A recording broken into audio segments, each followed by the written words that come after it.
Good morning all of you. BSc first year में inorganic chemistry की unit 3 आयनिक solids चल रही थी अपनी। कोवलेंट केमिकल बॉन्डिंग सेकंड, उसमें था अपना आयनिक सॉलिड। उसमें हम पढ़ रहे थे लैटिस एनर्जी के बारे में, और लैटिस एनर्जी का कैलकुलेशन है वो किस प्रकार से किया जाता है। लैटिस एनर्जी का कैलकुलेशन है वो एक तो थ्योरेटिकल मेथड से करते हैं और एक एक्सपेरिमेंटल मेथड से करते हैं। थ्योरेटिकल मेथड में हमने पढ़ा था यहाँ पे बोर लैंडेक इक्वेशन है, जिससे हम थ्योरेटिकल मेथड के थ्रू लैटिस एनर्जी का कैलकुलेशन करेंगे। सेकंड रहेगी इसमें एक्सपेरिमेंटल मेथड, और एक्सपेरिमेंटल मेथड में हम करेंगे बोर्न हेबर साइकिल है उसके द्वारा लैटिस एनर्जी का डिटर्मिनेशन या कैलकुलेशन। तो सेकंड हम पढ़ेंगे कि लैटिस एनर्जी का कैलकुलेशन है वो किससे किया जाएगा, बोर्न हेबर साइकिल से। और बोर्न हेबर साइकिल है वो एक्सपेरिमेंटल मेथड में रखा जाएगा। बोर्न हेबर साइकिल, ठीक है, ये साइंटिस्ट के नाम है बोर्न और हेबर, इनके द्वारा ये साइकिल बनाया गया, तो इन्हीं के नाम पे इसे बोर्न हेबर साइकिल के नाम से जाना। देखिए बोर्न हेबर साइकिल में क्या था, तो बोर्न हेबर साइकिल है ये एक थर्मोडायनेमिक साइकिल है, यानी इसको बोलते हैं कि यह एक उष्मागतिकी चक्कर है, थर्मोडायनेमिक साइकिल है। इस थर्मोडायनेमिक साइकिल में किसी मॉलिक्यूल्स की या किसी एटम की आयोनाइजेशन एनर्जी है, इलेक्ट्रॉन एफिनिटी है, सब्लिमेशन एनर्जी है, डिसोसिएशन एनर्जी है, लैटिस एनर्जी है, इन सभी के बीच में रिलेशन बताया जाता है। तो एक ऐसा थर्मोडायनेमिक साइकिल जिसमें किसी मॉलिक्यूल्स या एटम्स की आयनन ऊर्जा, इलेक्ट्रॉन बंधुता, वियोजन ऊर्जा और उसकी सब्लिमेशन एनर्जी है और उसकी लैटिस एनर्जी है या उसकी हीट ऑफ रिएक्शन है, इन सभी के बारे में या इन सभी में आपस में रिलेशन के बारे में बताया जाता है, वो साइकिल क्या कहलाएगा, बोर्न हेबर साइकिल के नाम से जाना जाता है। हम यहाँ पे एग्जाम्पल करेंगे NaCl के मॉलिक्यूल्स के बनने का। तो NaCl का जो मॉलिक्यूल्स बनेगा उसको बोर्न हेबर साइकिल के द्वारा उसका बनना किस प्रकार से समझाया जाएगा वो देखें।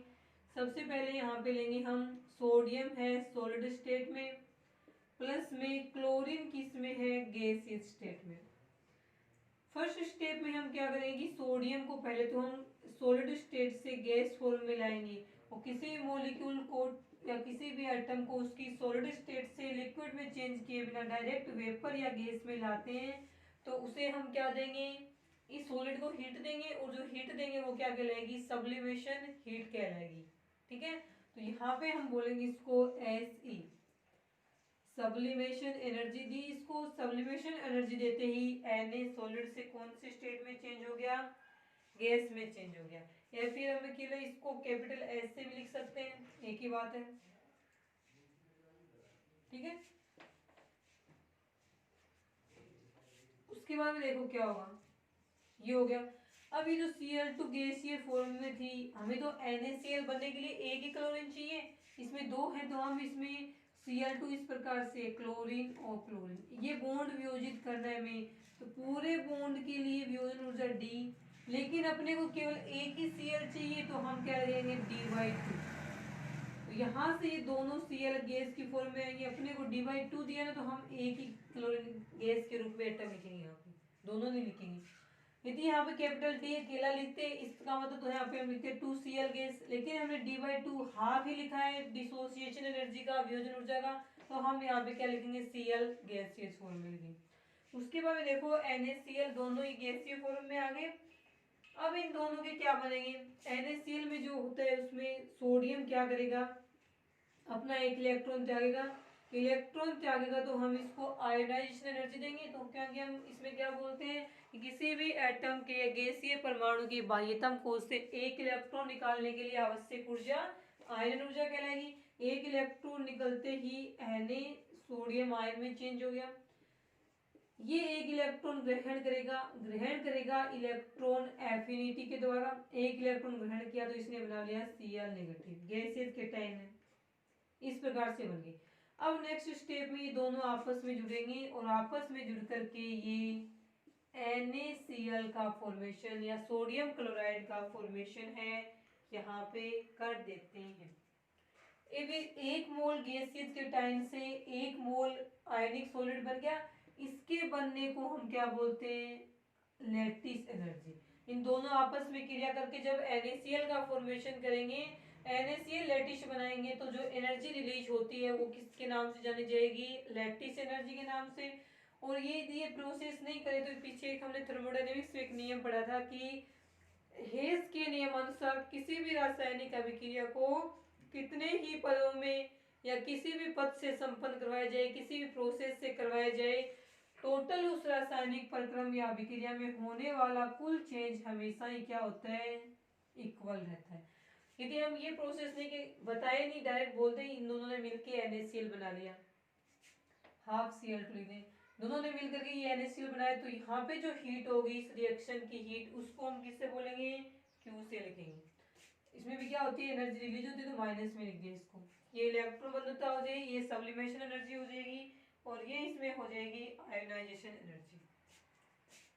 ठीक है, ये माइनस में आएगी। अब देखिए, अब इस पूरे में क्या रिलेट करता है ये, अभी देखिए ये है क्या बचे हुए हैं, या फिर इसको हम एक साथ में लिखें तो heat of reaction minus Q is equal to, ये इस पूरे, क्योंकि ये तो इतना रिएक्टेंट ये है, प्रोडक्ट ये है, इससे ये बन के डायरेक्ट हीट ये, अब ये घूम फिर के इतने स्टेप में आगे ये बना है, तो बची हुई जो इस साइड वाली बाकी हीट है वो सारी इसके क्या रहेगी, इक्वल रहेगी।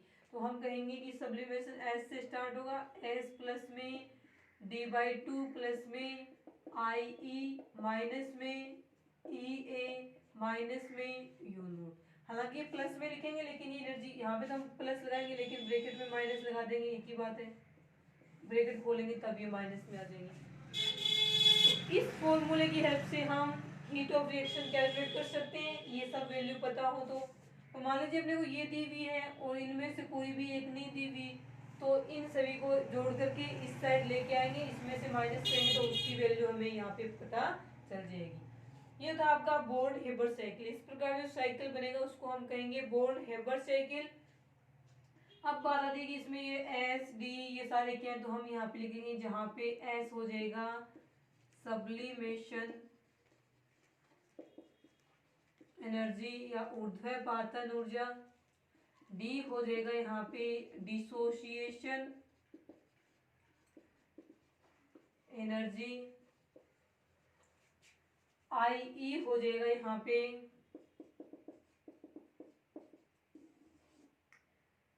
आयोनाइजेशन एनर्जी,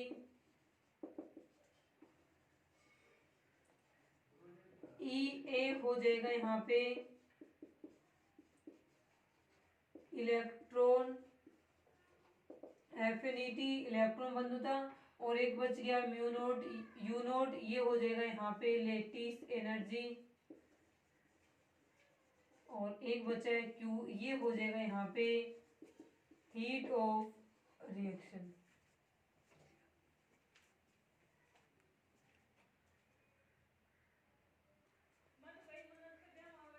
तो इस प्रकार से हम यहाँ पे हीट ऑफ रिएक्शन है उसको कैलकुलेट कर सकते हैं। ठीक है, ये रहेगा अपना बोर्न हेबर साइकिल। अब इसमें इस बोर्न हेबर साइकिल के यूज देखें, क्या क्या एप्लीकेशन हो सकते हैं, तो हम कहेंगे कि इस साइकिल की हेल्प से हमें तो हीट ऑफ रिएक्शन ज्ञात कर सकते हैं, ये सभी वैल्यू पता होने चाहिए हमें। सेकेंड, हम इसमें बाकी वैल्यू पता हो, सब्लिमेशन एनर्जी नहीं पता हो, ये ज्ञात कर सकते हैं, डिसोसिएशन एनर्जी ज्ञात कर सकते हैं, आयोनाइजेशन एनर्जी ज्ञात कर सकते हैं, इलेक्ट्रॉन एफिनिटी ज्ञात कर सकते हैं, लैटिस एनर्जी ज्ञात कर सकते हैं। इन पांचों छह जो वैल्यूज हैं उनमें से किसी पांच के वैल्यूज पता हो तो छठी बात जो बच जाएगी उसकी वैल्यू हम इस बोर्न हेबर साइकिल से इजीली कैलकुलेट कर सकते हैं। ये रहेगा अपना बोर्न हेबर साइकिल। इसके अंदर यदि आपको ये पूछा जाए यहाँ पे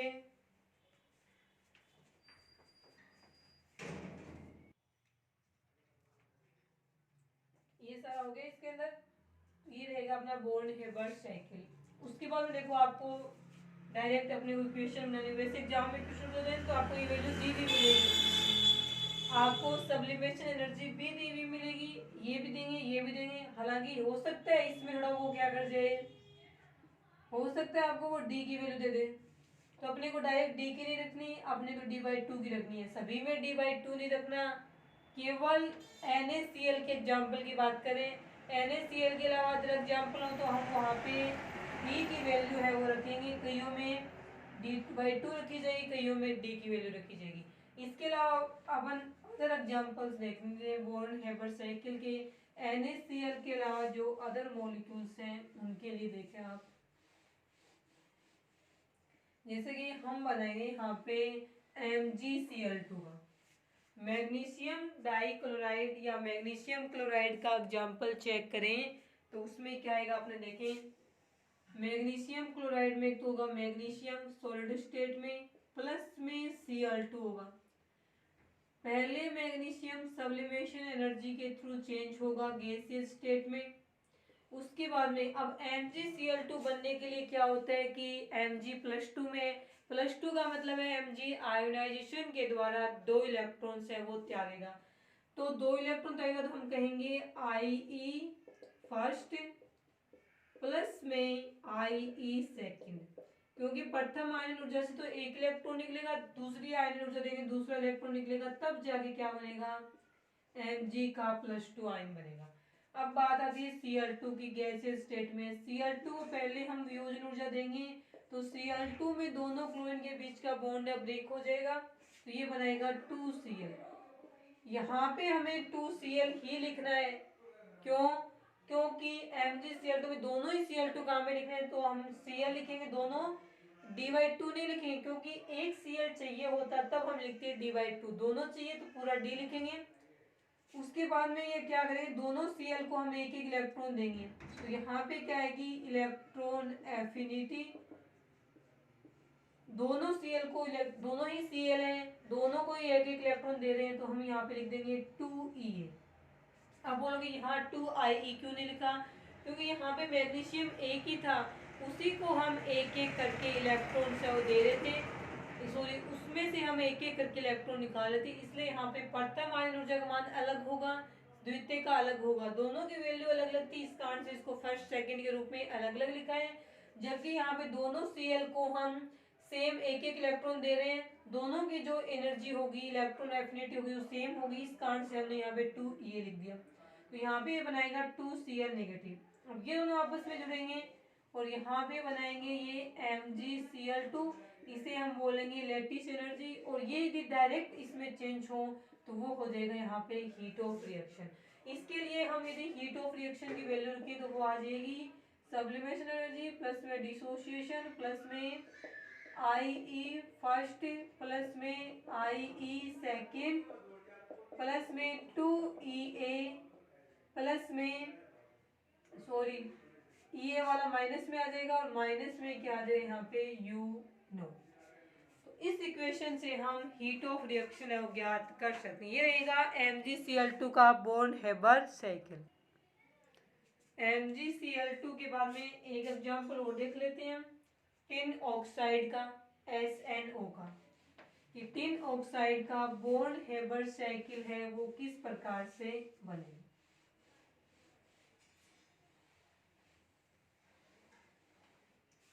देखिए यहाँ पे टिन ऑक्साइड की बात करते हैं, टिन सॉलिड स्टेट में प्लस में ऑक्सीजन गैसियस स्टेट में। सबसे पहले अब पता है SnO2 टिन है, उसमें पहले हम इसको सब्लिमेशन एनर्जी देंगे तो ये चेंज हो जाएगा गैसियस स्टेट में। अब SnO2 में जो SnO2 है उसमें क्या होता है Sn+4 प्लस में 2 ऑक्सीजन नेगेटिव 2, यानी 10+4 ऑक्सीडेशन स्टेट में, तो हम कहेंगे 10 है वो 4 इलेक्ट्रॉन अपने रिलीज करेगा, तो यहाँ पे हम लिखेंगे 10 आ गया +4 ऑक्सीडेशन स्टेट में। +4 में आएगा तो हम इसको आयनाइजेशन एनर्जी फर्स्ट प्लस में सेकेंड प्लस में थर्ड प्लस में फोर्थ, 4 देंगे। फर्स्ट देंगे तो एक इलेक्ट्रॉन निकलेगा, फिर सेकेंड देंगे तो दूसरा निकलेगा, थर्ड पे तीसरा, फोर्थ पे चौथा इलेक्ट्रॉन निकलेगा, और फाइनली यहाँ पे Sn+4 का कैटायंस मिल जाएगा। O2 की बात करें तो हम इसे देंगे डिसोसिएशन एनर्जी, यानी ऑक्सीजन डबल बॉन्ड ऑक्सीजन पूरे दोनों बॉन्ड को ब्रेक करने के लिए जो एनर्जी है उसको हम यहाँ पे लिख रहे हैं डी से, डिसोसिएशन एनर्जी। इसने बना लिया 2 ऑक्सीजन गैस, एटम में चेंज हो गया मॉलिक्यूल से। अब हमें क्या करना है कि प्रत्येक ऑक्सीजन को 2 इलेक्ट्रॉन देने में सेम रहेगा, तो इसको हम लिखेंगे इलेक्ट्रॉन एफिनिटी फर्स्ट और सेकंड, और इसको हमें लिखना है 2 बार, क्योंकि जैसे ये 2 ऑक्सीजन है, एक एक इलेक्ट्रॉन देंगे ये आएगा, एक एक इलेक्ट्रॉन और देंगे तो ये आएगा, सेम है। तो इन दोनों की फर्स्ट ये सेम और सेकंड ये डबल बोल रहे हैं कि एक बार 2 बार तो क्या है फर्स्ट ये और 2 बार क्या है सेकंड ये, तो एक साथ में लिख दिया इसको, ठीक है। ये मत करना कि ये 4 बार करके फर्स्ट को लिख दें, फर्स्ट और सेकंड की क्या रहेगी अलग अलग रहेगी। अब ये दोनों आपस में जुड़ेंगे और आपस में जुड़ करके ये बनाएंगे SnO4, और ये दोनों करके क्या बनाएंगे माइनस में Q से बन जाएगा, ये रहेगी लैटिस एनर्जी। अब हमें इस टिन ऑक्साइड है इसके लिए हीट ऑफ रिएक्शन इस फॉर्मूले से लिखे तो आएगी सब्लिमेशन एनर्जी प्लस में डिसोसिएशन एनर्जी प्लस में ionisation energy first second third fourth minus में ईए, और इस ईए के आगे अपने को क्या लगाना है 2 लगाना है, माइनस में ईए फर्स्ट प्लस में सेकंड और माइनस में यू नोट। इस फॉर्मूले की हेल्प से हम SnO4 के सॉरी SnO2 अभी SnO2 के बनने को समझा सकते हैं। और अगर आपको एग्जाम में वैल्यूज दी भी मिलेंगी, आपको इसमें से कोई भी पूछे किसी भी की भी वैल्यू पूछे आपसे, तो बाकी बची हुई जो 5 वैल्यू है वो आपको इक्वेशन या क्वेश्चन में देगा, उसकी हेल्प से आपको फॉर्मूले ध्यान में रखना, वैल्यू तो दी हुई है वैसे की वैसे रखनी है, केवल फॉर्मूला ध्यान में रखना कि फॉर्मूले में डी आएगा डी/2 आएगा, या आयोनाइजेशन एनर्जी किस प्रकार से लिखेंगे ये किस प्रकार से लिखेंगे, तो 2-3 एग्जांपल बता दिए, इसी की तरह से आपको ये यहाँ पे लिखना है। वैल्यूज है वो याद नहीं करनी, वो एग्जाम में दी हुई मिलेंगी। उसके बाद में ये आपसे लैटिस एनर्जी या बॉर्न हेबर साइकिल के यूज पूछे तो वो आपको बता दिए। इसके अलावा ये यहाँ पे आता है कि इसकी हेल्प से बॉर्न हेबर साइकिल की हेल्प से हम ये बता सकते हैं कि बनने वाला मॉलिक्यूल्स है वो स्टेबल होगा या नहीं होगा। अब ये जो फॉर्मूले इस पूरे सॉल्यूशन फॉर्मूले की हेल्प से हम किसी भी मॉलिक्यूल्स के लिए हीट ऑफ रिएक्शन Q की वैल्यू कैलकुलेट कर सकते हैं। यदि जो ये Q की वैल्यू हमने कैलकुलेट की है वो वैल्यू यदि पॉजिटिव में आ गई, हो सकता है वैल्यू नेगेटिव में आ जाए। यदि पॉजिटिव में आए किसी भी कंपाउंड्स के लिए हीट ऑफ रिएक्शन, तब हम कहेंगे कि बनने वाला कंपाउंड्स क्या होगा अनस्टेबल या अस्थाई होगा। लेकिन यदि Q की वैल्यू इस वॉन हेबर साइकिल से ज्ञात करें और वो नेगेटिव में आ जाए, तो हम कहेंगे कि वो बनने वाला कंपाउंड्स क्या है स्टेबल है स्थायी है। और ये वैल्यू जितनी ज़्यादा नेगेटिव में बढ़ती जाएगी वैसे वैसे बनने वाले कंपाउंड्स की स्टेबिलिटी इंक्रीज होती जाती है। मतलब 2 कंपाउंड्स हैं, दोनों के लिए हीट ऑफ रिएक्शन नेगेटिव में है, लेकिन एक कंपाउंड के लिए हीट ऑफ रिएक्शन है उसकी वैल्यू कम नेगेटिव है, जबकि दूसरे कंपाउंड्स के लिए हीट ऑफ रिएक्शन की वैल्यू ज़्यादा नेगेटिव में। तो ज़्यादा नेगेटिव वैल्यू होगी हीट ऑफ रिएक्शन की जिस कंपाउंड्स के लिए उसकी स्टेबिलिटी भी ज़्यादा होगी, और जिस कंपाउंड्स की heat of reaction come negative में है उसकी स्टेबिलिटी उसकी कंपैरिजन में कम रहेगी। तो हम कहेंगे कि इस प्रकार से हम इस बॉर्न हेबर साइकिल की हेल्प से जो हीट ऑफ रिएक्शन कैलकुलेशन करते हैं उसकी हेल्प से हम बनने वाले कंपाउंड्स या लेटिस की स्टेबिलिटी के बारे में बता सकते हैं। ये याद रखना, पॉजिटिव आए तो अनस्टेबल, नेगेटिव आए स्टेबल, और जितनी ज़्यादा नेगेटिव में आएगी कंपाउंड्स उतना ही ज़्यादा यहाँ पे स्टेबल रहेगा। तो इस प्रकार से हम लैटिस एनर्जी को 2 प्रकार से ज्ञात कर लेंगे, एक तो experimental method, theoretical method. Syllabus में आपके ये है एक्सपेरिमेंटल मेथड यानी बॉर्न हेबर साइकिल। हो सकता है आपको डायरेक्ट बॉर्न हेबर साइकिल पूछे तब तो आपको ये लिखना है, हो सकता है इसके ऊपर कोई न्यूमेरिकल्स आएगा तो आपको फॉर्मूला ढंग से बनाना है, ये खुद से बनाना है, फॉर्मूला भी खुद से बनाना है, वैल्यू आपको दी मिलेगी क्वेश्चन में, उसी की हेल्प से इसे सोल्व करना है। उसमें ये हो सकता है ये पूछ ले कि बनने वाला कंपाउंड से स्टेबल होगा या नहीं, तो आप पूरा ये बनाओगे, ये लिखोगे, फिर वैल्यूज रखोगे, फिर Q की वैल्यू जाएगी हीट ऑफ रिएक्शन, और आई हुई वैल्यू यदि क्या पॉजिटिव में आए तो आप लिखोगे अनस्टेबल है, और यदि नेगेटिव में आए तो आप कहोगे कि स्टेबल है। न्यूमेरिकल इस प्रकार से भी आ जाए कि हीट ऑफ रिएक्शन निकाली है बॉन्ड हेबर साइकिल से दो कंपाउंड्स की, एक की इतनी आई है नेगेटिव में, एक की इतनी आई है, तो बताइए कौन सा स्टेबल ज़्यादा रहेगा। तो हमें याद रखना है कि जिसके लिए हीट ऑफ रिएक्शन की वैल्यू जितनी ज़्यादा नेगेटिव में आएगी वो कंपाउंड्स उतना ही ज़्यादा क्या रहेगा, स्टेबल रहेगा। कम नेगेटिव में आएगी वो कम स्टेबल रहेगा, ज़्यादा वाला ज़्यादा स्टेबल रहेगा। ये था आपका लैटिस एनर्जी, दो प्रकार से कैलकुलेट किया है हमने, बॉर्न लैंडे इक्वेशन और बॉर्न हेबर साइकिल। इसका जो नेक्स्ट पार्ट है सोल्वेशन एनर्जी का और सोल्यूबिलिटी का, ये हम पढ़ेंगे नेक्स्ट क्लास में। आज के लिए इतना है।